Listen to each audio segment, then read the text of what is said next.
हरे कृष्णा, राधे राधे।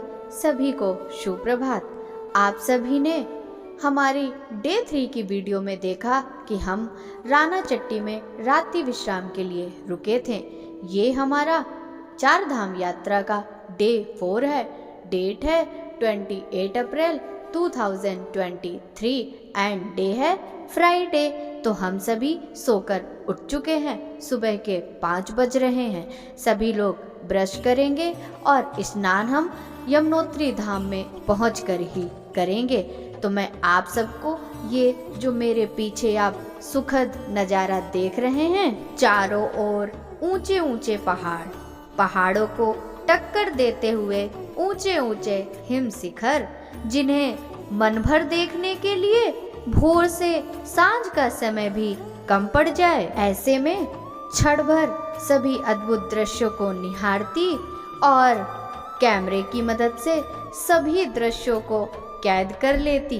तो आगे की यात्रा देखने के लिए वीडियो शुरू करते हैं। पीछे मेरे पीछे बसें, गाड़ियाँ काफ़ी सारी लगी हुई हैं और रात में भी काफ़ी, मतलब जैसे हम लोग रुके ना 7 बजे के बाद बिल्कुल भी चलना पॉसिबल नहीं है, क्योंकि अंधेरा हो जाता है। यहाँ पे स्ट्रीट लाइट वगैरह तो है नहीं। तो जितने भी कन्वेंस हैं सब आकर अपनी अपनी जगह पर, जहाँ पर अंधेरा ही हो जाता है वहीं पर कोशिश करते हैं रुकने की। तो इसी तरह से काफ़ी गाड़ियाँ वाड़ियाँ, जब हम आए थे तब तो ये रोड खाली था, लेकिन रात में ही इतनी भीड़ लग गई, मतलब आके सब यहीं रुकते गए। तो अब हम लोग भी चलते हैं, ब्रश वगैरह करें, अपना जो भी सामान है गाड़ी में लोड करें और फिर आगे के लिए निकलते हैं। और सुबह सुबह बहुत सर्दी है, मैंने तो जैकेट पहनी है फिर भी सर्दी लग रही है यहाँ पर। तो चलिए चलते हैं। हम सभी तीर्थयात्री माँ यमुना के दर्शन की उत्सुकता लेकर आगे की तीर्थ यात्रा के लिए निकल पड़े। बाहर पहाड़ों में धूप थी और नीचे कहीं धूप का साया भी नहीं था। रानाचट्टी से निकलकर फूल चट्टी की ओर आगे बढ़ रहे थे। जैसे जैसे आगे बढ़ रहे थे, हिमालय की बर्फीली चोटियों का सम्मोहन अपनी ओर खींच रहा था। सुबह का सूर्य बर्फीली चोटियों को और भी श्वेत बना चुका था। जगह जगह ऐसे हिम शिखर मानो जैसे वे आकाश का स्पर्श कर रहे हों। साथ ही आकाश में हेलीकॉप्टरों का तांता भी लग चुका था, जैसे वे हमसे कोई प्रतिस्पर्धा कर रहे हों। उनकी और हमारी कैसी प्रतिस्पर्धा? वे आसमान में उड़ने वाले और हम जमीन में चलने वाले। आइए बादलों के गांव चलते हैं। पंख लगाकर मेघों की तरह इस पहाड़ से उस पहाड़ पर फुदकते हैं। बर्फीली घाटियों में जमकर सफेद बर्फ हो जाते हैं। मंत्र की अनंत ध्वनियाँ बन जाते हैं। आस्था की सरिता के पावन तट पर पहाड़ के बदन से लिपटे झरनों में नजरों को लिपट जाने देते हैं। एक एक सीढ़ियों पर पांव रखते हुए आसमान की गलियों में घूम आते हैं। उद्गम का मंगला चरण सुनते हैं। उत्तराखंड 4 धाम का पहला पारायण करते हैं। तीर्थ यात्रा को अनुष्ठान में बदलते हैं। भक्ति के शक्तिपीठ यमुनोत्री के दर्शन करते हैं।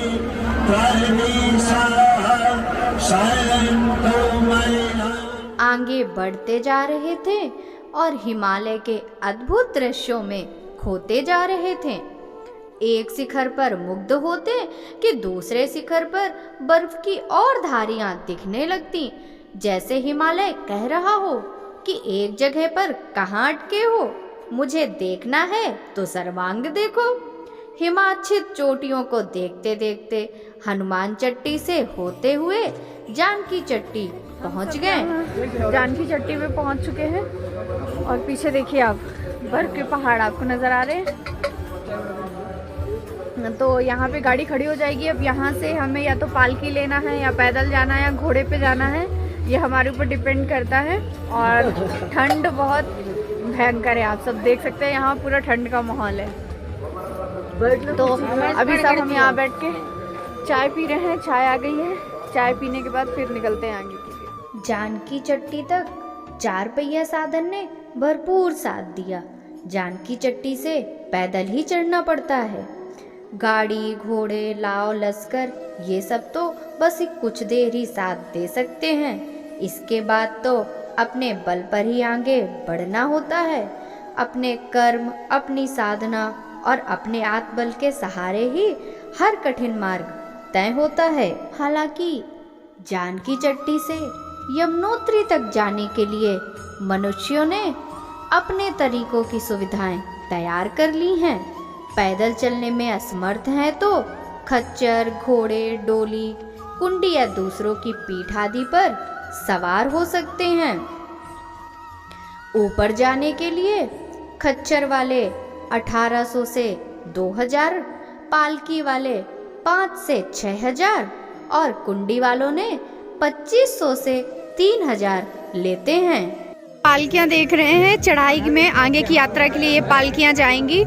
तो इसमें से मेरी एक नानी जी हैं, वो बस जाएंगी, बाकी हम सब जा रहे हैं, पैदल यात्रा करेंगे। और हमारे केशव भी नानी जी के साथ ही बैठ जाएंगे, वो भी पालकी में जाएंगे। यहाँ एक बैग लिया है, इसमें एक जोड़ी कपड़े डाल के रखे हैं और ऊपर जाके नहा के वो कपड़े चेंज करेंगे और ऊपर से जैकेट वगैरह पहन के हम लोग वापस आ जाएंगे। तो इस तरह की पालकियाँ रहती हैं यहाँ पर। एक नीचे आप देख रहे हैं ये है, ऐसी पालकियाँ ऊपर यात्रा के लिए जाती हैं। और घोड़े की सवारी भी है, अगर आप घोड़े में भी जाना चाहते हैं तो उसमें भी जा सकते हैं, लेकिन हम लोग पैदल जा रहे हैं क्योंकि घोड़े में हमें डर लग रहा है, इसलिए हम उसमें नहीं जाएंगे, हम पैदल ही जाएंगे। तो चलिए अब चलते हैं ऊपर यात्रा के लिए और वहीं आपको दिखाते हैं। और यहाँ के आप सीन देखिए, ऊपर सूरज की रोशनी पड़ रही है, मौसम बहुत अच्छा हो गया है। यहाँ पीछे बर्फ के पहाड़, बहुत ही सुंदर नज़ारा है। ये देखिए, बहुत ही सुंदर नज़ारा है। यात्रा में अब चल रहे हैं पैदल। अच्छा पैदल बहुत थकान हो रही है। नानी को यहाँ पे मैंने एक डंडी दिला दी है, उसी की हेल्प से डंडी के सहारे चल रहे हैं। थोड़ा आसानी होती है डंडी लेके चलने में। यमुना मैया की, यमुनोत्री धाम की। 9 बजे यमुनोत्री के लिए चढ़ाई शुरू कर दी।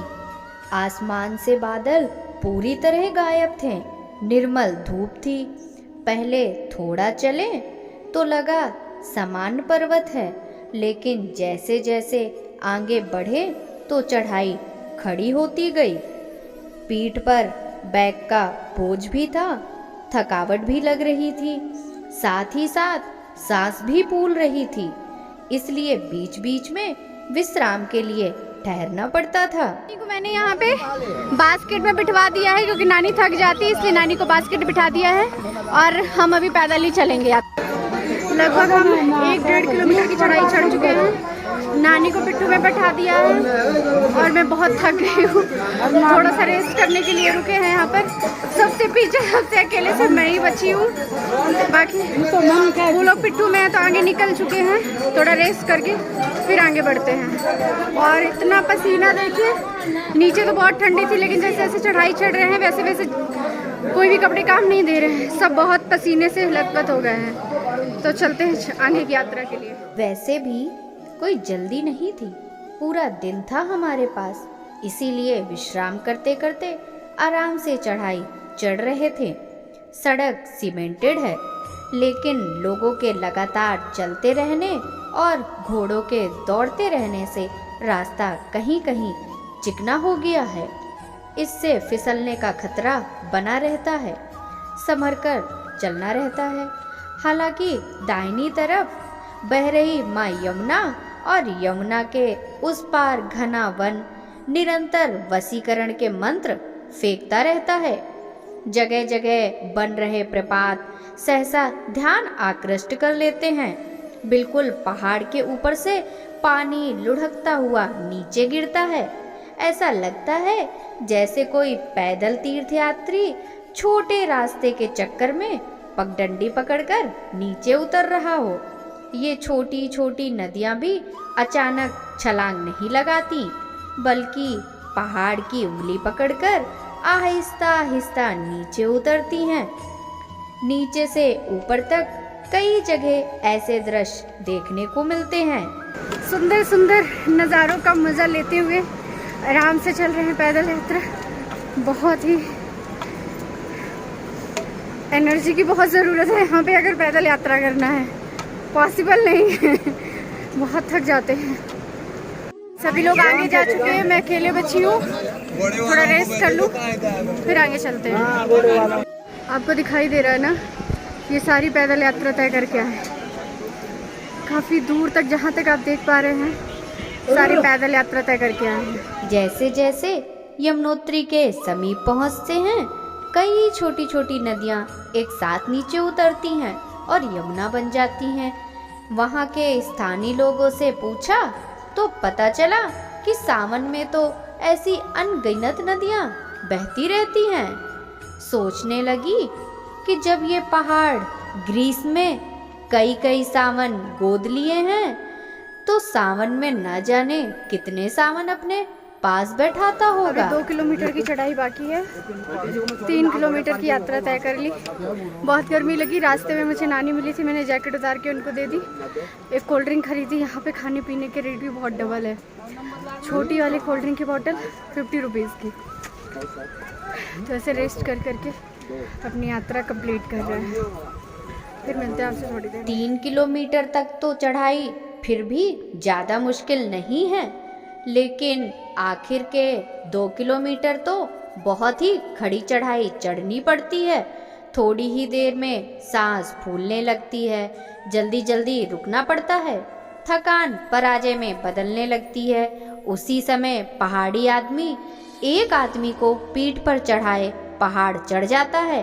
तब लगता है हम अपना ही भार नहीं ढो पा रहे और ये दूसरों को भी पार करा रहा है। वहाँ से कुछ हिम्मत मिलती है।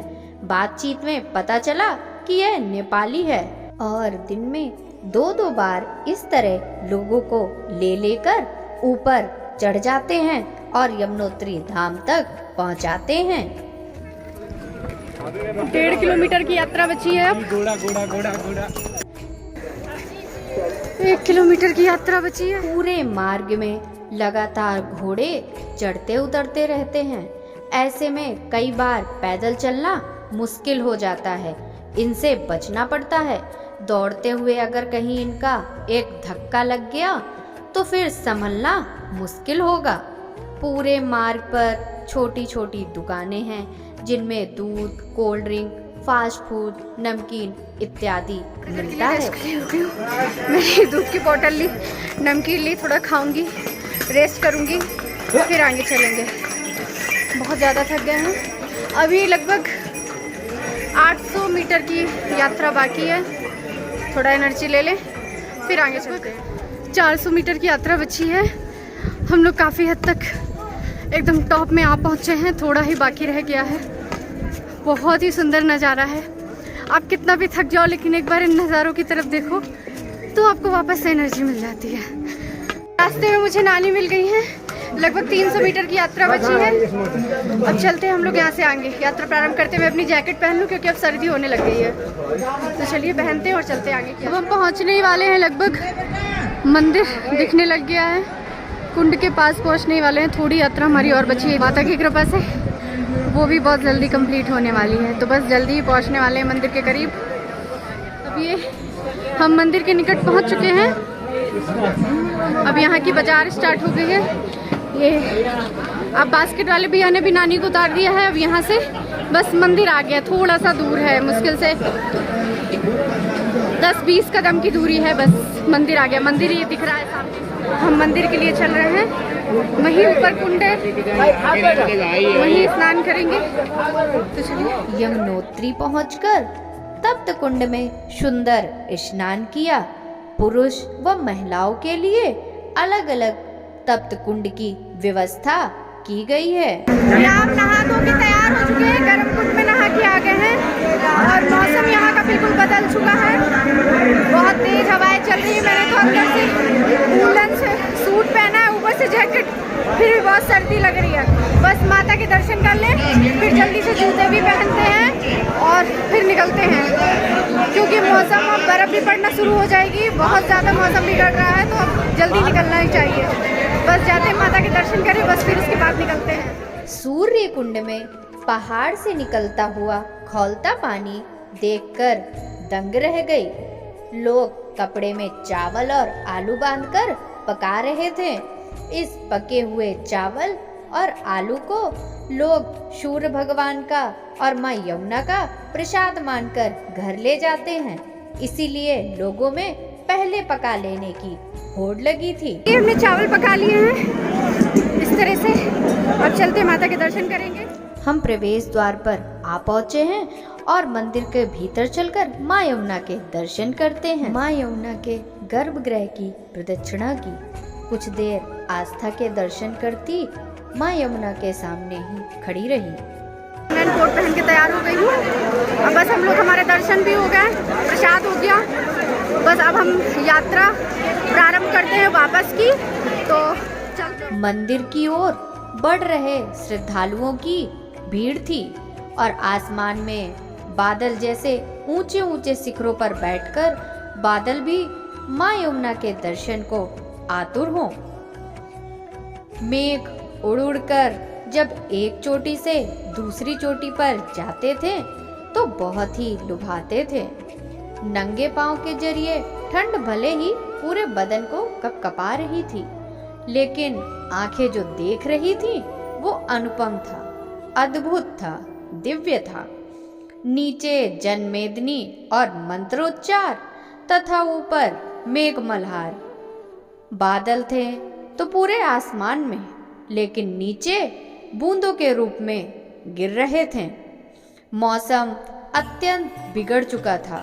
काफी भयानक स्थिति लग रही थी, लेकिन श्रद्धालुओं को तांता निरंतर लगा था। माँ यमुना के दर्शन करके यमुनोत्री से जानकी चट्टी की ओर वापस यात्रा प्रारंभ कर दी। फिर उद्गम की ओर बढ़कर माँ यमुना को नमन किया, जहाँ कड़ाके की ठंड में लोग माँ यमुना का स्नान कर रहे थे।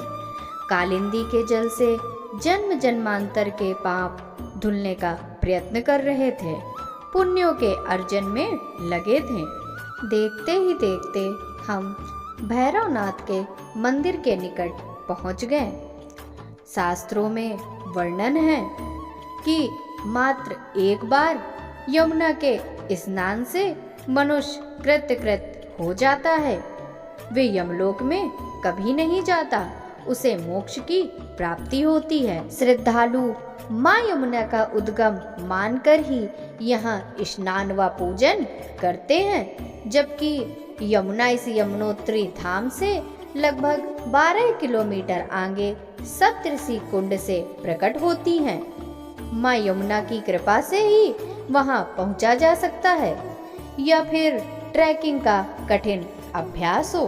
आगे बढ़ रही थी कि अचानक मेरी नज़र चुनरी पर पड़ी, जिसको देखकर मैं तुरंत पहचान गई कि ये तो मेरे केशव की है। नानी जी के साथ पालकी में आते समय गिर गई रही होगी, जिसे उठाकर तुरंत ही सुरक्षित बैग में रख लिया। लेकिन चलते चलते सोचती रही कि कहीं केशव अपनी इच्छा से तो माँ यमुना को भेंट नहीं दे गए तो क्या। बिना देर किए बैग से चुनरी निकाली और माँ यमुना को सौंप दी। यही तो थी मेरे केशव की लीला, यही तो है कृष्ण प्रेम। प्रेम कृष्ण की बांसुरी, प्रेम राधिका नाम, यमुना जी की सेवा से मिल जाए चारों धाम। केशव ने मुझसे माँ यमुना के लिए यह सेवा करा ही ली, और क्यों ना कराएं, ये तो बड़े सौभाग्य की बात थी मेरे लिए। माँ यमुना कृष्ण प्रिया है और अपनी प्रिय के लिए मेरे केशव उन्हें कोई भेंट ना देते, ये कैसे संभव था। तो ये सेवा मुझे माँ के लिए तो करना ही था, तो ये चुनरी मैंने माँ को सौंप दी। माँ यमुना भक्ति दायिनी है। माँ यमुना से भक्ति मिलती है और चार धाम का प्रथम पारायण माँ यमुना की भक्ति से ही प्रारंभ होता है। हम अपनी पैदल यात्रा हमारी सकुशल संपन्न हुई। हम वापस उतर के आ चुके हैं, गाड़ी में बैठ गए हैं। अब जाके जान में जान आई है। पैदल चढ़ाई और पैदल ही वापस आना लग रहा था कि पैदल उतरना थोड़ा आसान होगा, लेकिन बिल्कुल आसान नहीं था, क्योंकि एक तो चढ़ाई एकदम खड़ी थी और वापस उतरने के लिए भी ऐसे मतलब पैर रखो तो पैर ऐसे लग रहा था कि बस मतलब आगे रख ही नहीं जा रहे थे, ऐसे लग रहा था बस फिसल जाएंगे, गिर जाएंगे। और बारिश भी हो गई। जैसे हम ऊपर पहुंचे हैं, हम लोग ने गर्म कुंड में स्नान किया है, उसके बाद तुरंत मौसम खराब हो गया है, बहुत तेज बारिश हुई है। तो वापस पूरे रास्ता में बारिश ही रही है, हल्की हल्की, बहुत तेज नहीं रही है। लेकिन जैसे हम ऊपर पहुंचे हैं वहाँ तो बहुत बारिश थी, इसी वजह से रास्ता बहुत कठिन हो गया था।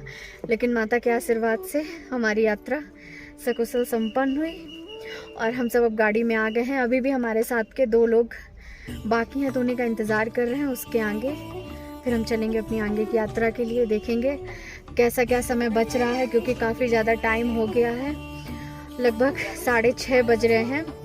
और देखते हैं, जहाँ तक गाड़ी चल पाई वहाँ तक चलेंगे, नहीं तो फिर कहीं आज फिर स्टे करेंगे, फिर मॉर्निंग में निकलेंगे।